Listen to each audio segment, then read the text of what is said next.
Okay, right. Good afternoon, everyone.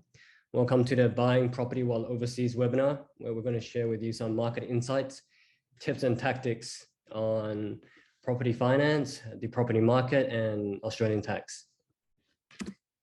Today's agenda, we'll be going over speaker introductions, followed by Australian mortgages for expats and overseas residents. Next up, we'll be discussing Australian property and market update, and last but not least, tax and finance considerations, followed by Q&A. So some general housekeeping. The slides will be shared after the webinar, and the webinar will be recorded and sent to you all after. For Q&A, ask as many questions as you want, and just put in the chat box, and we'll go over them at the end of the presentation. So my name is Ben Wong. I'm the principal mortgage broker for Odin Mortgage. We are an Australian mortgage broking company specializing in Australian expats and overseas residents. So that's foreign nationals, people with permanent resident visas, and so forth. David McMillan, he's the CEO and buyer's agent for Performance Property Advisory. He leads a team of over 60 and has transacted in over $3 billion worth of Australian properties nationwide. Last but not least, John Murphy, principal consultant for Connole, Carlisle. He's got a wealth of experience, over 30 years doing Australian taxation, and now fully specializes in just those residing overseas. Jumping into the Australian market, well, just our first topic I'll be talking about is the Australian lending market situation at the moment. What's still possible? So at the moment, you can still borrow up to 80% loan to value ratio. That is the standard, between 60 to 80% of the purchase price. And we have a couple of lenders that can actually lend you up to 90% with Lenders Mortgage Insurance. And that's HSBC and CBA. You can still do 30-year loan term regardless of age. So you could be 80 years old, 90 years old, and the banks will still lend you up to 30 years. So long as you have a reasonable exit strategy, which is how you intend to pay off the loan once you stop working, or show that you have good positive cash flow. There's no early repayment penalties in Australia by law. So you could take out a loan and pay it out next year, and you're not going to get charged with that 1-2% early repayment penalty like you do, I believe, in the UK or Singapore, Hong Kong. They have that 1-2% early repayment penalty.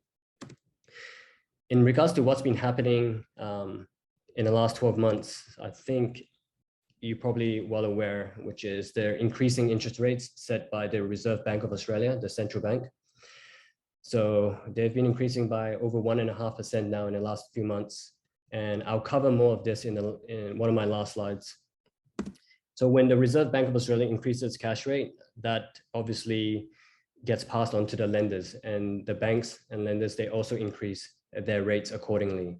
So 1% up by the central bank, 1% up by the Australian banks, you see the variable rates go up.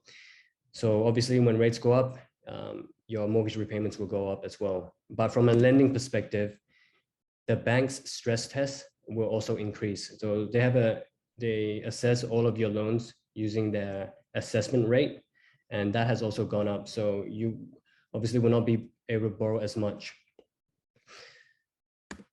In terms of interest rates, you can still get you can still do interest only repayments, but it comes at a premium. And this has been the case for the last 3 years on now, I think. So for interest only, you're looking at it's more expensive than principal and interest repayments by around 0.2, 0.3%, I'd say.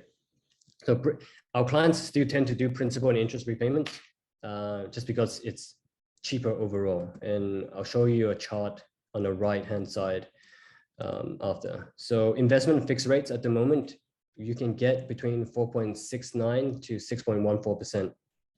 So fixed rates in Australia, they start at 1 year, and they typically go up to 5 years. You can fix your mortgage interest rates at one year, 2 years, 3 or 4 or 5 years as the product. So the 1 year fixed rates are around the high 4s at the moment, and then it goes up. So the 4-5 year fixed rates are around the 6% mark.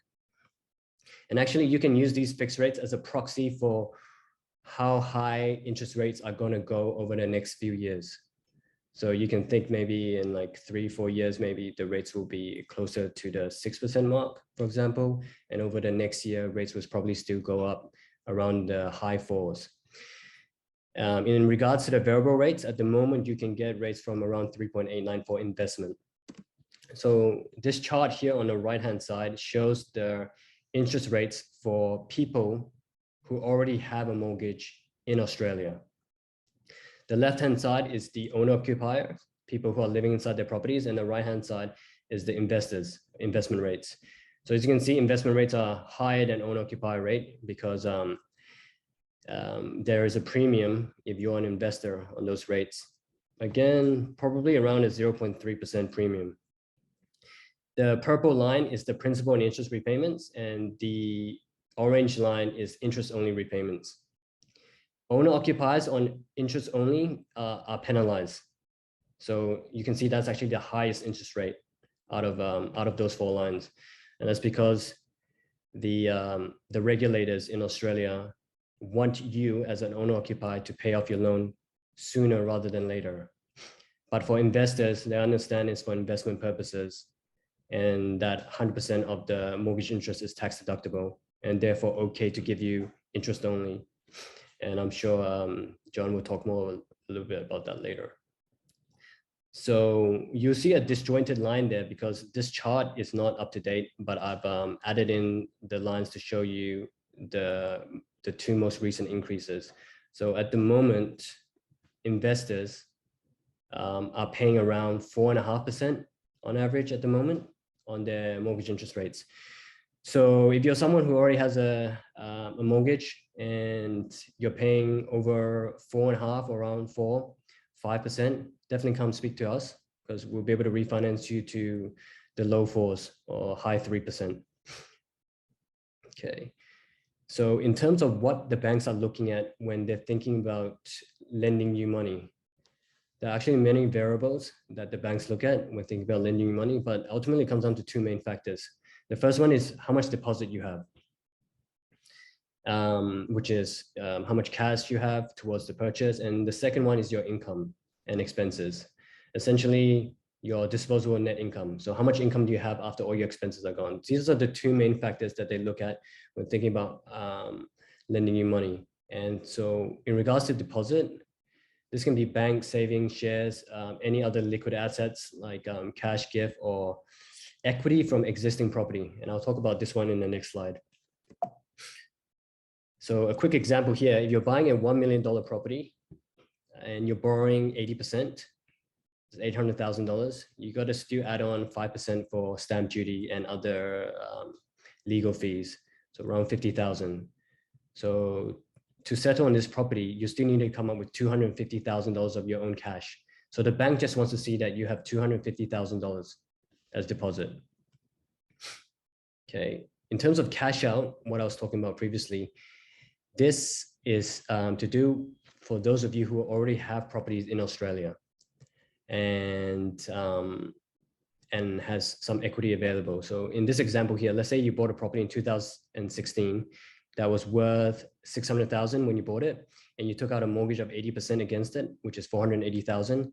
5 years later, 5-6 years later, it's grown in value up to $800,000. You do a valuation, it's now 800,000, and in the meantime, you also pay down your mortgage to 400,000.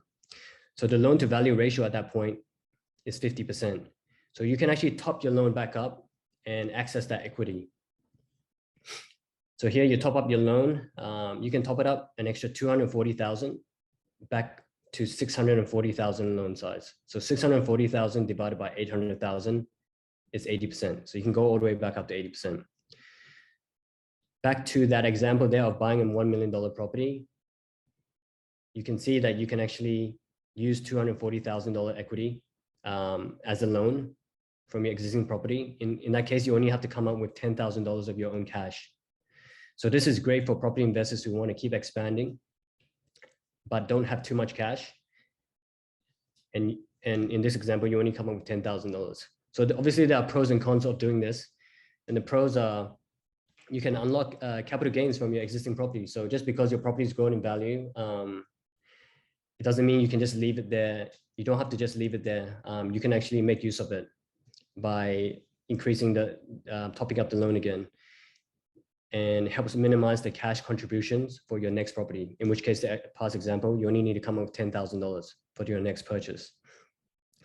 Also, if you are on a high interest rate like 5%, this gives you an opportunity to potentially refinance, look at refinancing, and at the same time, lower your interest rate, get you on a better deal. And a lot of banks at the moment are offering cashback incentives. So they're offering around $3,000 to $4,000, these banks, to refinance you from bank A to bank B. So that actually covers all of your costs and more. So you can see that as like a cost-free activity. The cons obviously is you are borrowing more money. So that 240,000 top-up loan, that is more money that you're borrowing, and you have to be making monthly repayments on that. So that is an ongoing monthly expense. So you have to do your budgeting to see if that makes sense for you, whether that would detriment your standard of living. The second main thing that the banks look at is your income. And for this, there are two types of banks. There are actually, well, taking a few steps back, there are over 40 different banks in Australia, and the vast majority of those banks will not lend to expats. So as soon as you are living overseas and you're earning foreign income, the majority of banks will not lend to you already. So out of the banks that do, let's call it's around 10 banks, just a bit under 10 banks, around 10 banks. And out of these 10 banks, there are regular banks or these harsher banks, and then there are more friendly banks, more lenient banks on the right. I'll give you an example of how they treat your income. So the banks that do look at your income that are harsher, they'll look at your income. Let's say you earn £12,500 per month. Automatically, they'll discount your income by 20% for foreign currency fluctuations. Between the pounds and Australian dollars, it's how it's very volatile. So they'll shave off 20% of that. So you're now down to 10,000. And then the majority of them will apply Australian income tax rates, which is around effective 30% of that. So you're left with 7,000. Most of them apply Australian income tax rates because they don't want to try to understand the tax, the country's tax rates of the other countries, like in UK, Hong Kong, Middle East or whatnot. So they already know that the Australian income tax rates are quite high relative to the rest of the world. So they're just going to use that. So it's here 30%. But I know UK, Australia, US are all very similar in that regard. Then you minus your rent expense of 3,500 per month. You're left with 3,500. And then you got to still minus your daily living expenses. So the banks use a benchmark daily living expense. So if you're saying, hey, I only spend £1,000 per month, the banks already have their benchmark, which is based on how much income you're earning. In this case, 2,000, and you're left here with only 1,500 left. So £1,500 disposable income is not a whole lot, and really you can only borrow 300,000 Australian dollars with that. Alternatively, we go with an expat-friendly bank. We have those that will not discount foreign income at all. So we'll be able to use the full 12,500 per month pounds. Fortunately, I think UK income tax rate is very similar to Australian. So I'm just going to use the same 30% here. And then rent expense, same, living expense, same. But that already makes quite a significant difference. In this regard, you can actually borrow 700,000. But if you compare this with, if you ever moved from London to the Middle East, Hong Kong or Singapore, these three countries are actually really low income tax rates. Middle East is 0% income tax. Hong Kong is a maximum of 15%. Singapore's maximum of 22%, with people on average paying around more like 13, 14% effective income tax rates.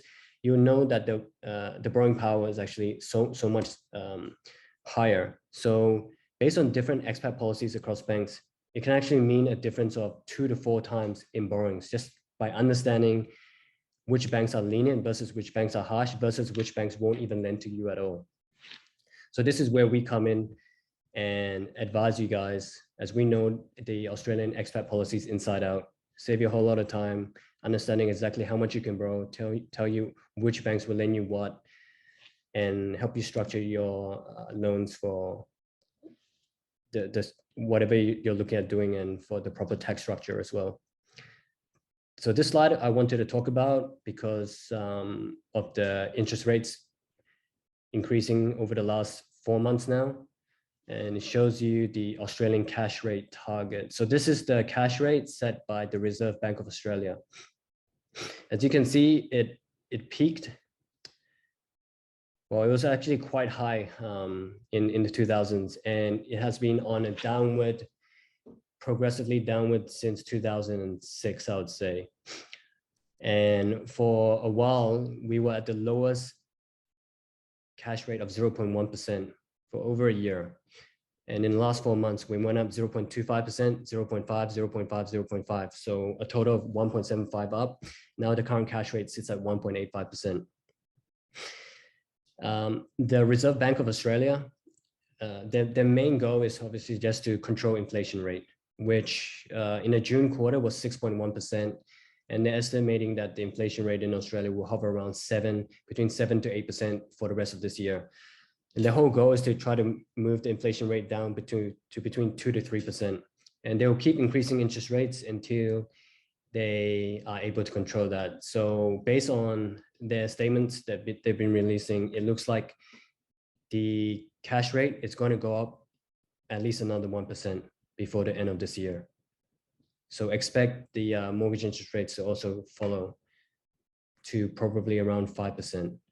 But relative to history, we're still in what would be considered low interest rate environment, believe it or not.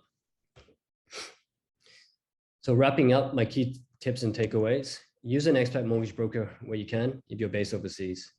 The policies between Australian resident lending and overseas resident lending is actually quite significant, especially when it comes to the discounting of income, how to calculate that, how the banks look at the country's tax rates. And a lot of banks will not lend to people living overseas. So it can save you a lot of time by just selecting the right bank from the start and going with that. Because if for foreign income policies at the moment, it's taking around 3 to 4 weeks to get a pre-approval. So that would be in relation to my second tip. To get a pre-approval if you're looking at purchasing a property. Because it's taking a while, and you definitely want that confidence that you're able to obtain finance, as opposed to buying a property while signing a contract and then looking to get a finance and finding that the majority of banks don't lend, or you can't borrow what you thought you could, and then having to forfeit that deposit. Tip 3, leverage your expat status and earning power. So obviously you guys as expats potentially are on higher income relative to what you would be in Australia. So just by finding the right bank, you are able to leverage that high income to borrow what you need to get the property and or fulfill your investment property strategies. Last but not least, review your existing mortgages and properties for cost savings and cash out potential. So those of you who have properties already, a lot of you probably just set and forget. You know, you get your mortgages, you just leave there. It's on auto repayment, and you don't think about it for a while. But at the moment, I know clients who are on 5-6% interest rates with a ton of equity available. So we can look at refinancing, get you down on the high 3%, as well as release $300,000-$400,000 for you to help you buy that next property. So that wraps up my presentation. I'll be passing over to David now, who will be talking to you about property. Thanks. Thank you, Ben. Okay, so I have to wait for you to stop sharing, mate. Perfect. Thank you. Let me move this off. All right. Just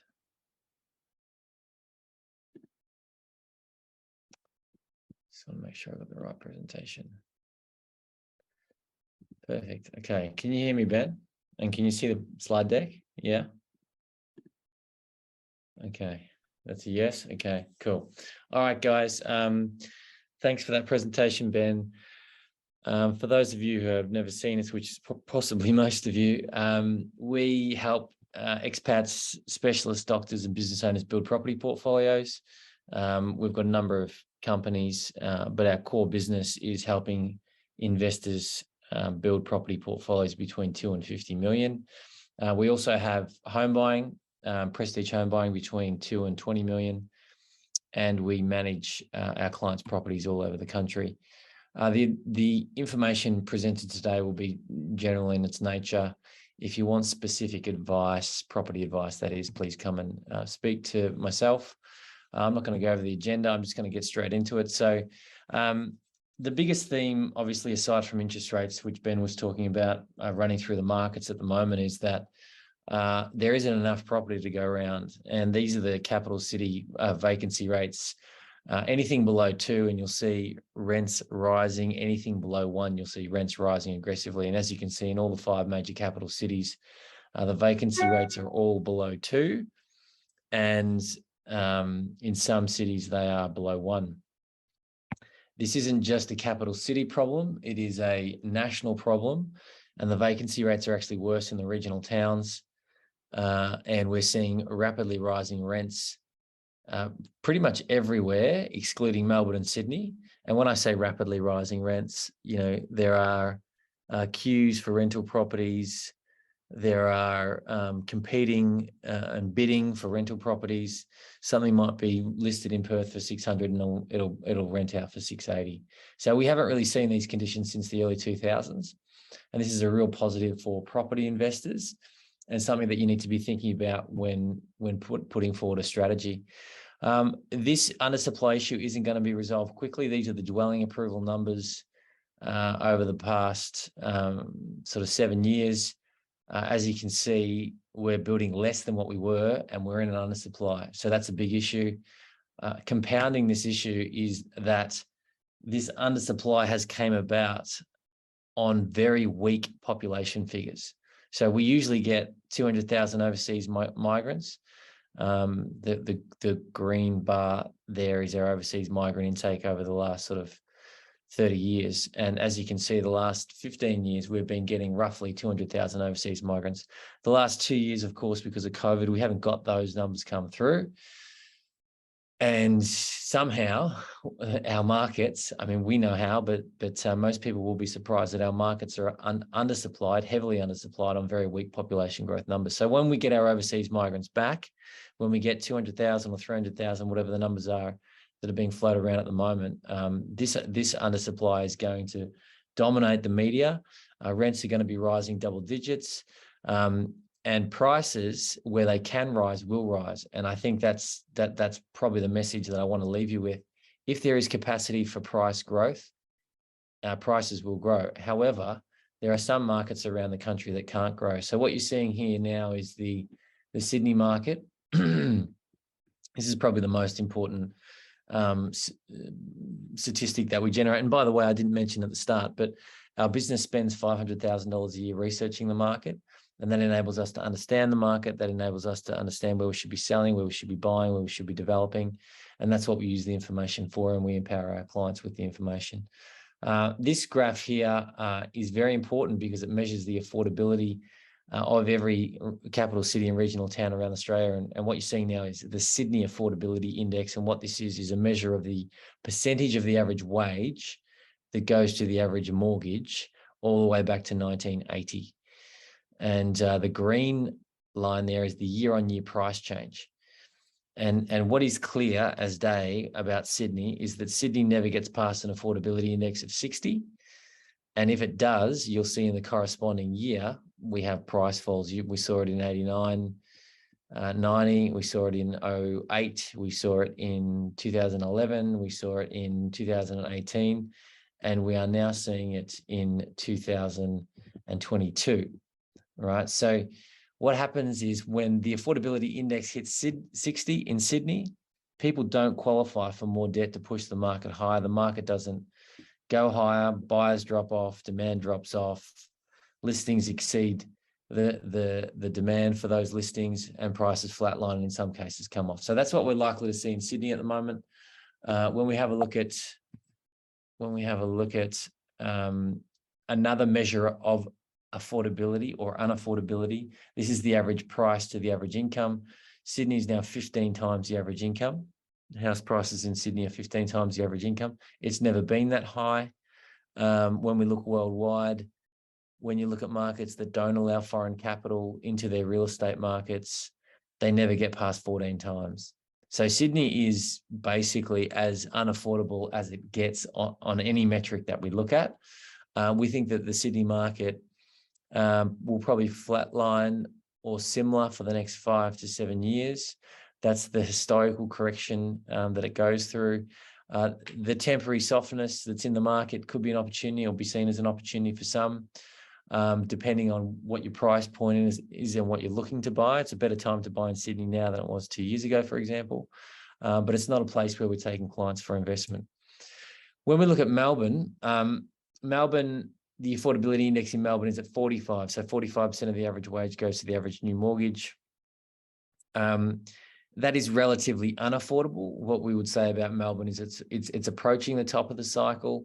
Our view for Melbourne over the next 5 years is -5 plus 15, meaning that it could fall 10, could rise 15.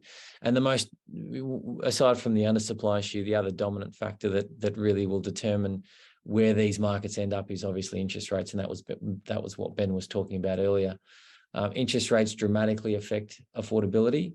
And so the reason why forecasts can't be perfect is there's many variables that go into it, but we simply don't know what interest rates are going to do. There's too many factors that are outside of our control for these forecasts to be accurate, but we do feel like we are about right most of the time, and we do make generally the right calls. And certainly both Sydney and Melbourne, this is not a place where we're putting money in for investors. For home buyers, it's always a different story. Next slide. So there are markets that are affordable and around Australia and are also undersupplied, and those markets are a lot of the regional towns across the country. Perth, John's up in Mackay, and I know that when I look at the Mackay research, house prices are very affordable. And those markets are undersupplied and rents are rising. So there are markets that will do well in the next 5 years, and that's the main message I want to take. I hope you take after this presentation is there are markets where money will be made in the next 5 years. It's a question of whether those markets are suitable for you and your strategy. And an obvious market for us is Perth. We're buying a property in Perth every day for our clients. The Perth market on our metrics, and you'll see our forecast in a minute, could run 100%. It's not for everyone. It's a buy and sell market. It's difficult for expats to engage in a buy and sell market because of the CGT discount that you don't get by being an expat. And John will talk to that hopefully in a bit. But we do have slightly different strategies for business owners and specialist doctors than we do for expats. But there's genuinely money to be made over in WA. We think the next 5 years will be very fruitful for that market. The vacancy rate's almost at zero. Rents are rising by the week. There's not enough property to go around, and property is very affordable, even if interest rates rise 100 basis points or 200 basis points. Here is our view of the national markets. And John, you'll be happy to see Mackay's all the way down the bottom of the market, ready to go. Should do well in the next 5 years, as I mentioned. The way to interpret this clock is if your market is at 6 o'clock, it's at the bottom of the cycle. Logically, it could get, or historically, I should say, would get 6 to 9 years of growth. That growth could be anywhere from 50 to 150%, depending on the size of the macroeconomic cycle. And then it simply gets too expensive. Conditions change, supply exceeds demand, the local market can't afford its own real estate, and then it must go into some sort of a correction. Corrections look different depending on the cycles. Usually they're 4 to 7 years long. Usually they're categorized by no price growth. In the regional areas, especially in the mining regional areas, those corrections are more pronounced. They're more like 10 to 12 years. Sometimes those corrections are volatile. Sometimes they're just characterized by no price growth. So this is our view of all the markets. You can see there's a lot of information there. I've got a research report on every one of those markets. We've got a view on every one of those markets about houses and units. And if you wanted a more in-depth understanding, feel free to ask in questions or reach out later. Here's our clock for units. So units are on a different cycle to houses because units have different affordability to houses. And as you can see, there is more opportunity in the unit market than there is in the house market from a growth perspective. And this is this cycle, and this is medium term. So I just want to make clear that houses have always outperformed units. We only buy houses for our clients. But there is more opportunity in the unit market now than there is in the house market. That's not to say that we're buying units at the moment. It's just there are a lot of people holding units. You know, maybe you held a unit in Mackay, for example, for 15 years and it hasn't grown. And the question might be, should I be selling it right now? And the answer is probably no, based on the information that we have, because it's probably going to run. So that's the sort of work we do. Advice on when to buy, advice on when to sell, what to be holding, et cetera, et cetera. As I mentioned earlier, one of the biggest variables in where prices are going to end up is the change in cash rate. And so we've modeled out 3 scenarios where the cash rate gets to 200, 250 and 350 basis points, and then the associated variable rate. Ben said it's likely to get into the 5s. That makes sense to us. And as you can see, our forecast for Sydney, if we do have a cash rate in the 5s, is minus 20%. And so we don't, like, we love Sydney. We bought 300 properties in Sydney in 2011, 2012 for our clients. It's been a great market for us, but we've had a sell rating on that for a while.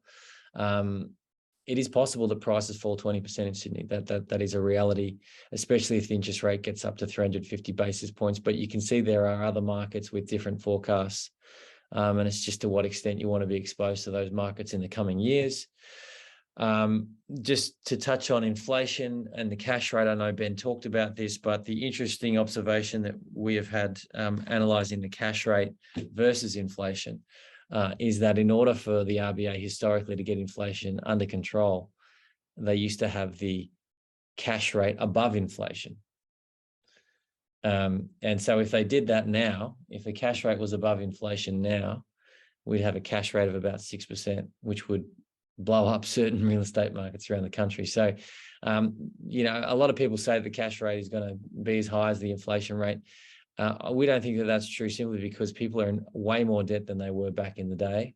You know, back in the 80s or late 80s, when interest rates were, you know, 16%, the average mortgage was 2 times the average income. Now the average mortgage across the country is 6 times the average income. So we are more sensitive to interest rates because we're in way more debt than what we have been historically.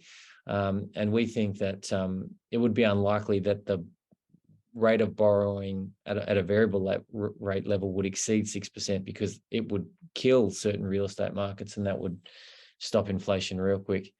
So current residential advice. Look, there's a window to still buy into houses, into what we call AAA suburbs over the next 6 to 18 months. We think there's enough growth in there to warrant those calls. But importantly, once this window's over, it looks to us that we have to wait for the New South Wales markets to bottom again before we're engaging in a residential growth strategy. So what we call a AAA suburb A-grade asset growth strategy. For 10 years, we've been in business 10 years, and every year we've run the same strategies, more or less, which has been growth residential AAA suburbs. We can't find them anymore, which is a challenge for us. We're pivoting our business, we're pivoting our client strategies.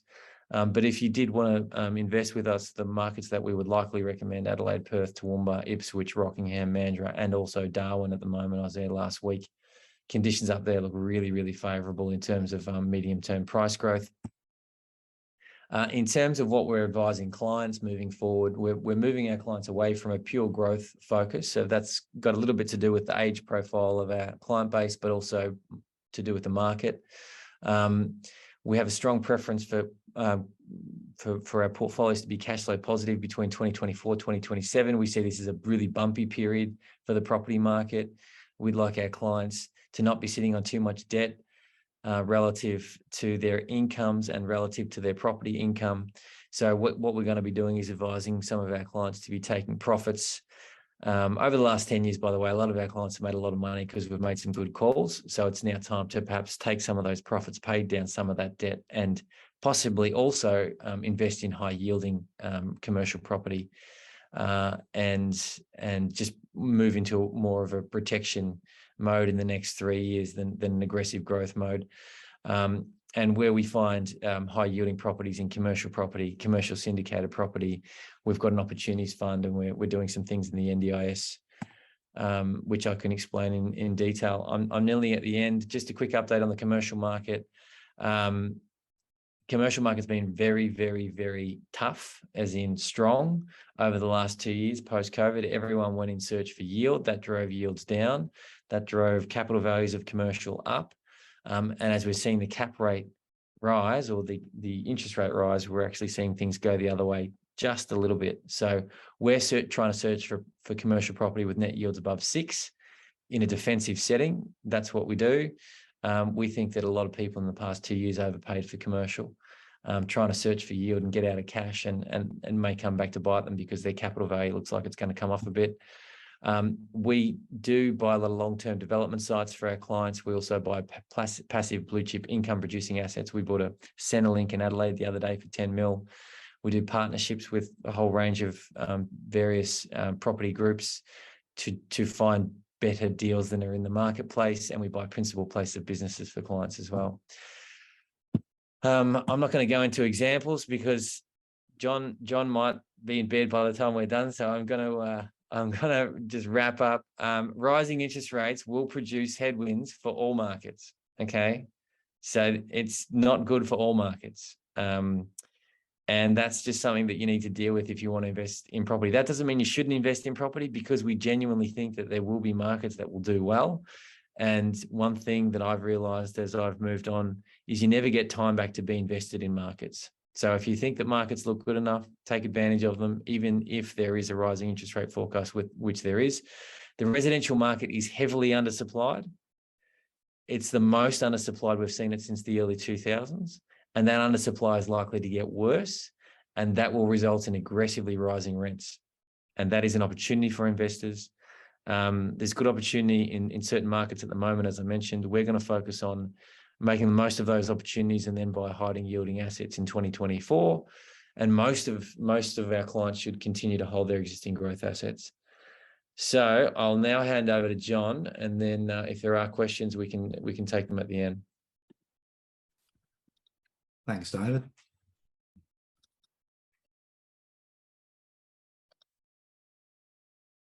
Good evening, everybody, and good early afternoon to those folks in the UK.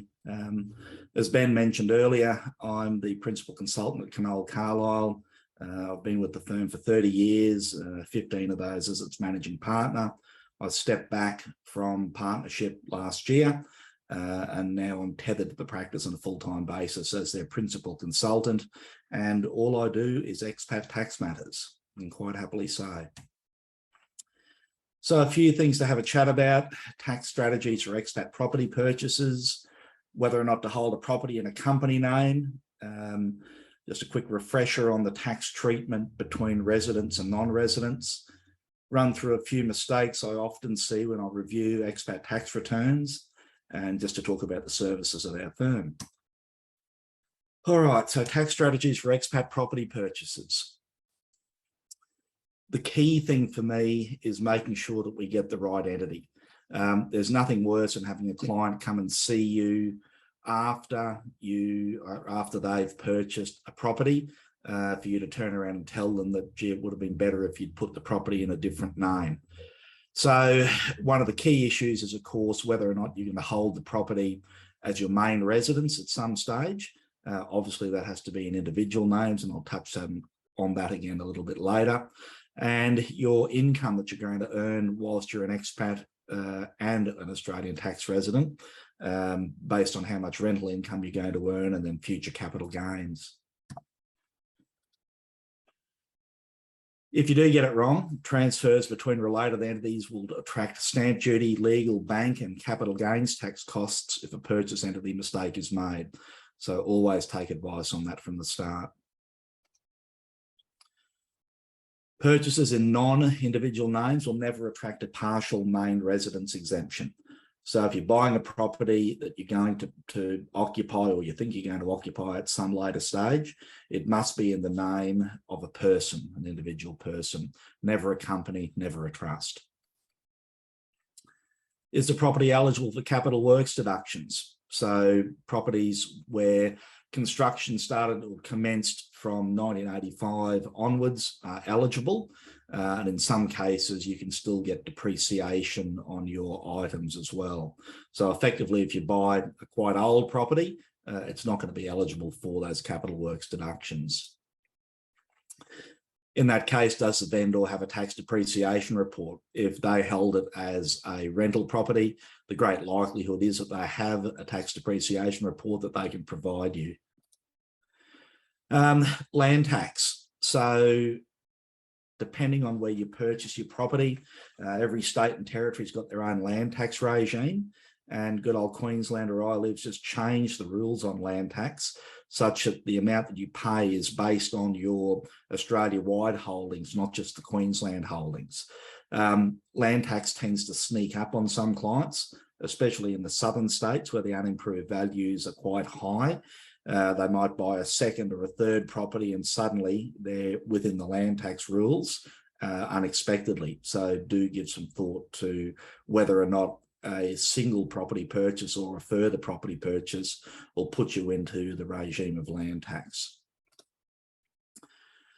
I'm often asked whether or not putting or purchasing a property in a company rather than individual names is worth it. So just run through a few thoughts. So I mentioned earlier, a property purchased in anything other than an individual name, such as a company, can never attract the full main resident or full or partial main residence exemption as it can in individual names. Negative gearing losses from properties and all other losses incurred in companies, they're carried forward until used up by positive rental, other income or capital gains. As an example, if you're already generating positive income in your own name and then have a negatively geared property, well, you can immediately offset that income against the property income. So against the negative gearing loss from the properties against that other income, whereas in a company, you can't do that. Income in a company is taxed at the company rate from $1, where income in individual names is taxed at individual resident or non-resident rates. But do note that residents, non-residents, unlike residents, don't receive a tax-free threshold. The tax-free threshold for residents is $18,200. The next point, property or profits earned in companies can be costly to move to individuals after the event, depending on their residency status and other taxable income. I could talk about that for the next hour, but suffice it to say that if you've generated some income in a company and then want to take that out as a dividend and pay it to a resident individual who's already on the highest marginal tax rate, well, you'll pay top-up tax of around 20% or thereabouts. Then, if as an expat you want to appoint a director, or rather, expats will need to appoint a director to their company that is ordinarily resident in Australia. So you need to find somebody who is willing to act as your director for you in the event that you decide to incorporate an Australian company. You can be a director as well, but you must have at least one person ordinarily resident in Australia.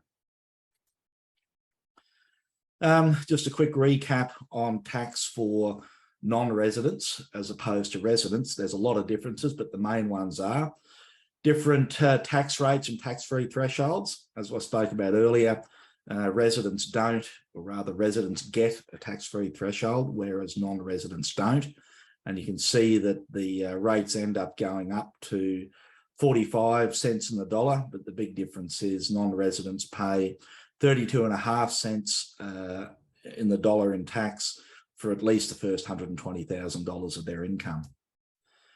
The capital gains tax general discount ceases upon non-residency. David mentioned that before. So if you acquire a property whilst you're a non-resident in Australia and then sell it while you're a non-resident of Australia, you don't get the general 50% discount that people do when they're residents. A lot of people don't know this, and I surprise them with it. If you've got a HEX debt, you now have to pay it off based on your worldwide income. It used to be until about 3 or 4 years ago, your Australian income, but it's now based on worldwide income. And the CGT main residence exemption is no longer available to non-residents of Australia for tax purposes. That changed in 2019 after a lot of gnashing of teeth. So quite simply, if you left Australia 4 years ago, rented out as an example, rented out your main residence and think you can sell it now and gain the benefits of the main residence exemption. Sadly, you can't.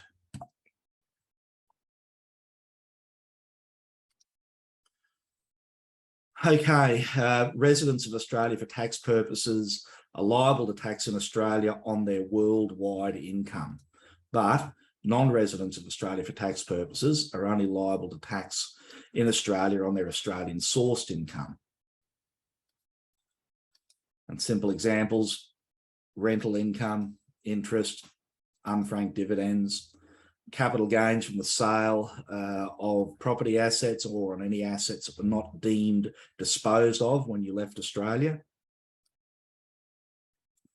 Common mistakes in tax returns. I review a lot of expat returns and have seen some absolute shockers. So I'll just run through these. It might help those that are already expats to have a look at their returns and see if they think the accountant's getting them right. I often see not all the interest being claimed. I can't explain that. I don't know why that's the case, but it stands out when the client says they've got an $800,000 loan and they're paying 3%, but the in interest, and the interest claims $8,000. Just doesn't make sense. Building allowance. So that's the 2.5% that you get on the construction cost of the building. Probably, I don't know, 2 out of 3 returns that I review, the accountants never mentioned that to the client.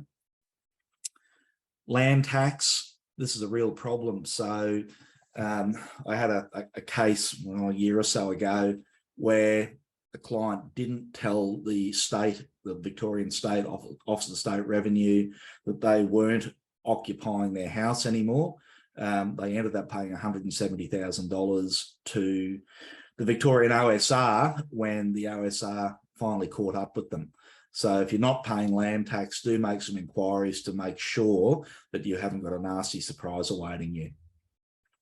I often see people being treated as a resident for Australian tax purposes when they're clearly non-residents.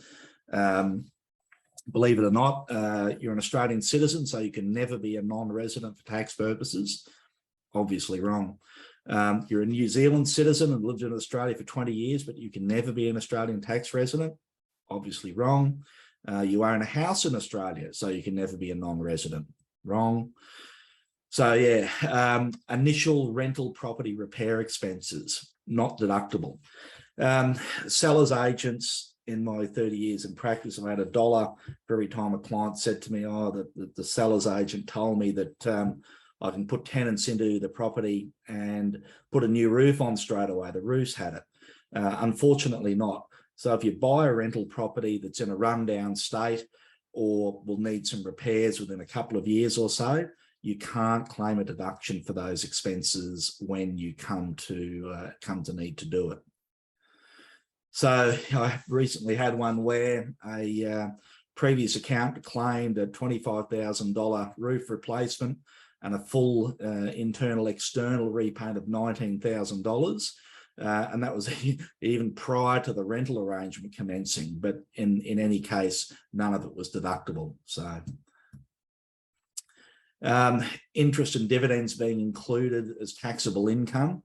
Understand that as non-residents, it's not taxable income. It's subject to withholding tax, as I then mentioned. So that's the Singapore rate, and that's largely the rates for interest income and unfranked dividends in countries where we have a double taxation agreement.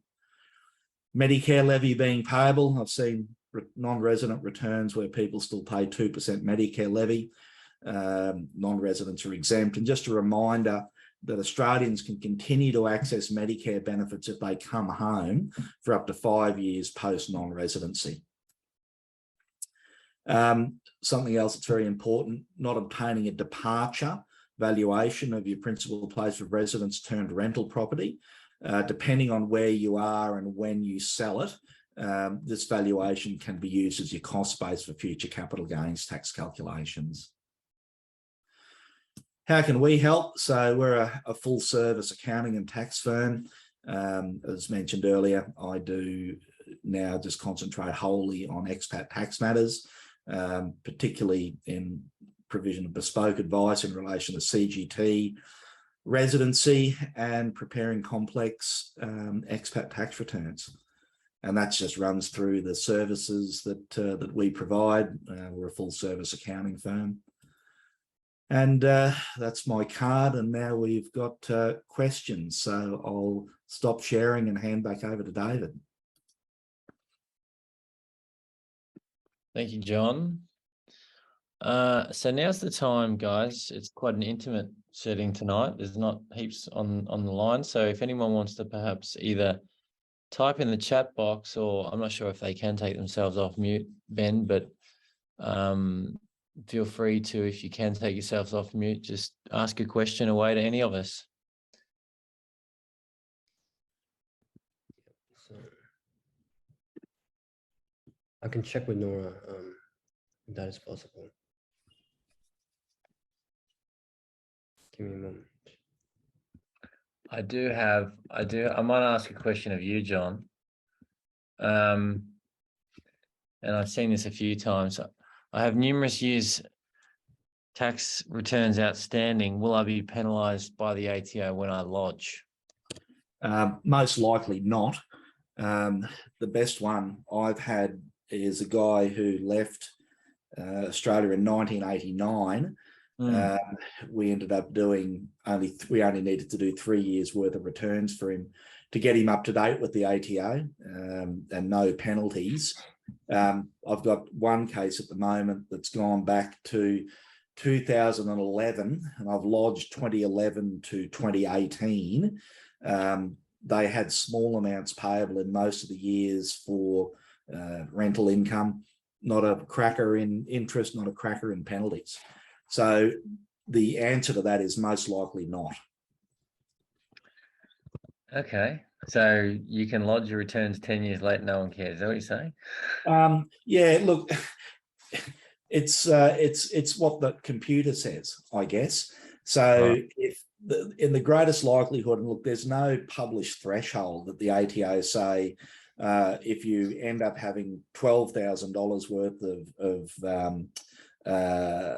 tax to pay, we're either going to penalise you or not.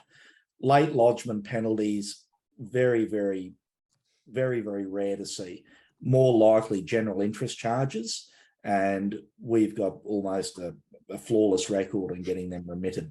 So if I was an expat that had outstanding returns, I wouldn't be hesitating to lodge them, because at some point you're going to have to, and you'll be made to if you return to Australia. So don't be afraid to do it.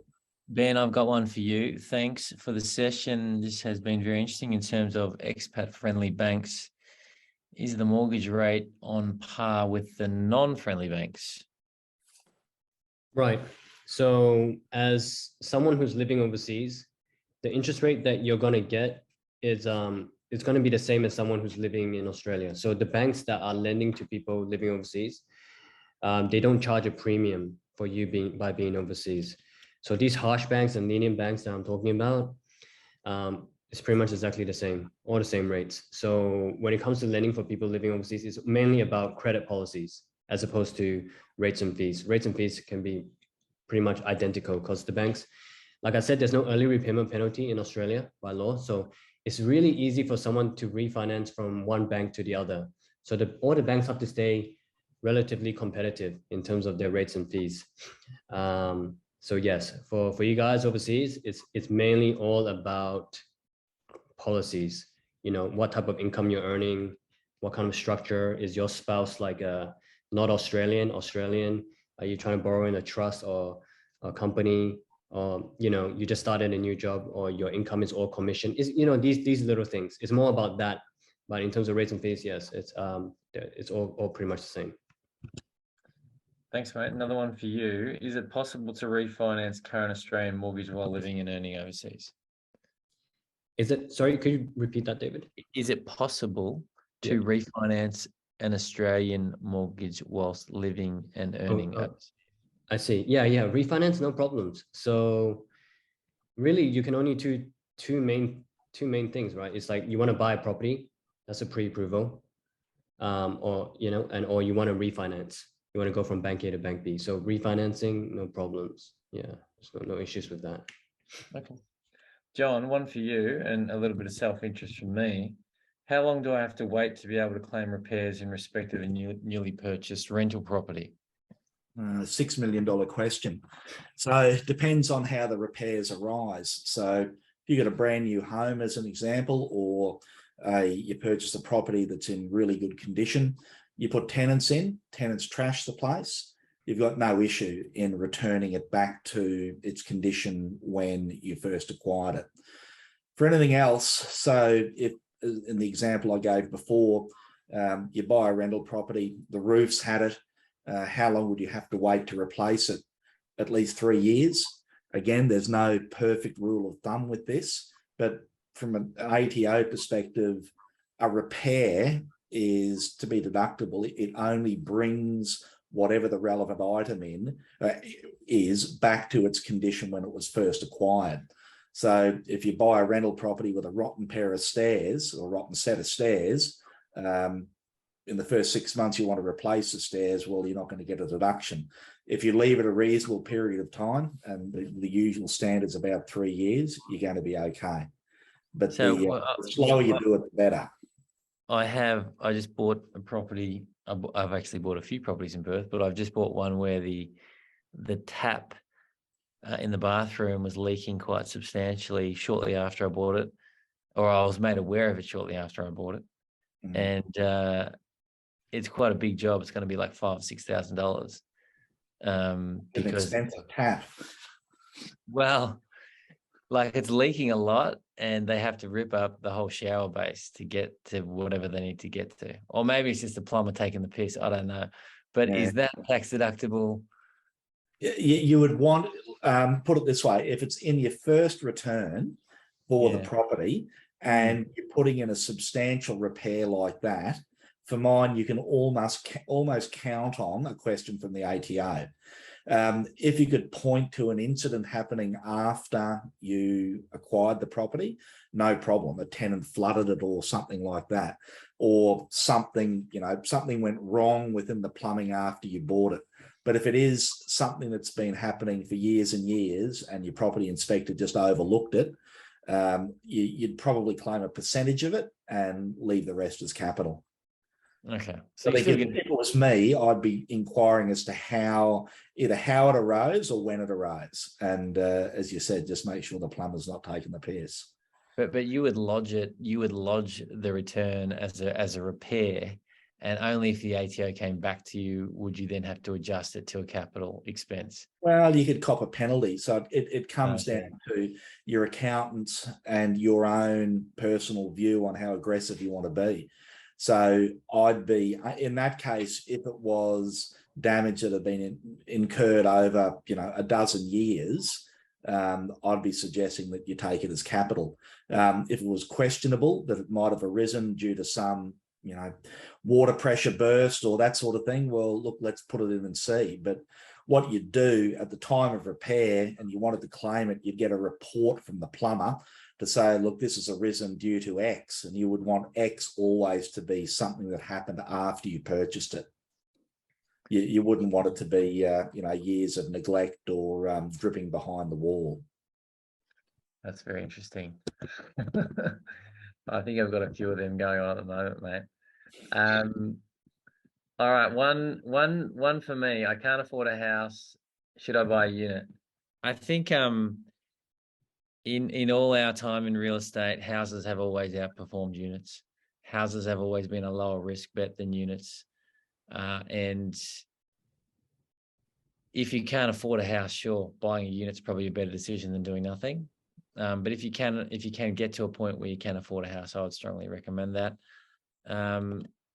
One last question for Ben. If I have a partner who's not Australian, how does that process work if they're trying to get a joint mortgage? Right. That complicates things, because for a while, there was no bank in Australia that would lend to someone who's not an Australian citizen.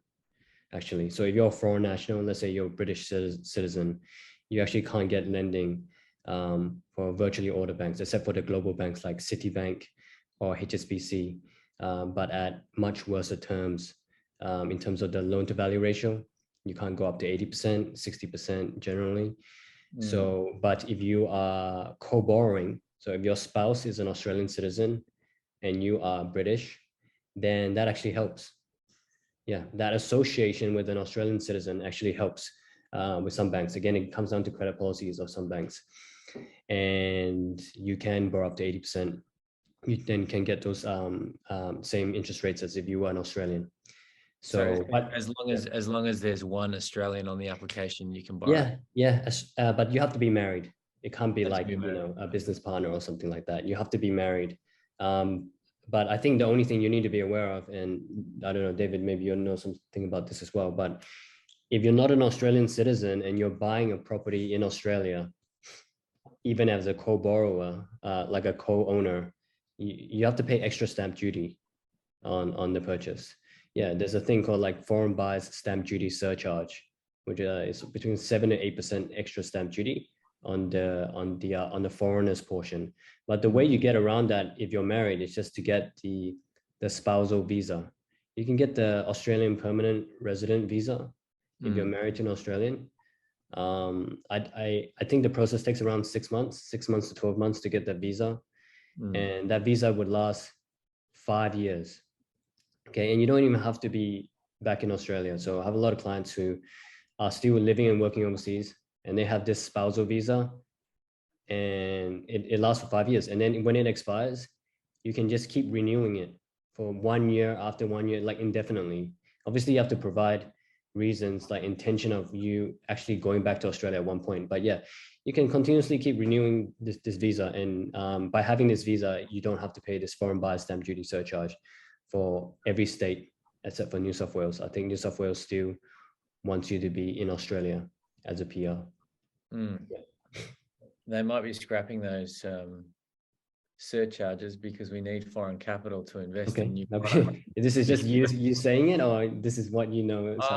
Like, you know, they used to do stamp duty incentives for new product, and they used to allow foreigners to come in and buy tens of thousands of new product. That's not happening, and we are in a chronic undersupply. So something needs to change. And it may be that they scrap some of these things and reintroduce some of these incentives, but conversation for another day. Ben, I'll let you wrap up, mate, because you were the David, can I just pause? There is another question in the Q&A. Oh, sorry, is there? Yeah, so. Where is it? You want me to just read it? It's in a different box. Yeah, not in the... Okay, here we go. Sorry, different box. Just to clarify, is CGT applicable if the property owned was a primary residence prior to 2019 before moving overseas and selling now? Unfortunately, yes. So we're now in a situation where if a property would otherwise have qualified for the main residence exemption and the owner or owners are now non-residents of Australia for tax purposes, none of the main residence exemption rules apply whatsoever. So using an example there in 2019, so let's just say you purchased a property in 2013, you lived in it until 2019 when you moved overseas. If you sell it now when you're a non-resident, you're going to pay tax based on the growth from now until 2013, and you'll get a slight shading of the gain due to you owning it partially as a resident and partially as a non-resident. But if you were able to access the main residence exemption, you wouldn't pay any tax on it at all because it's still within the 6-year window. But nonetheless, if you're still residing overseas now and sell it, not a single element of the main residence exemption benefits will accrue to you. And that would be devastating, John. Seen a lot of bad cases there, yeah. Okay, well, thank you, Natalie. I think that's it. Ben, why don't you do a wrap, mate? Okay, all right, cheers. Thanks, everybody. Been a pleasure talking to you all tonight for us, and afternoon for you guys. and I hope you all have a good weekend coming up after Friday. Cheers. Thank you all. Thanks, guys. Chat See you soon. later. Thank Bye. you. Bye-bye. Bye.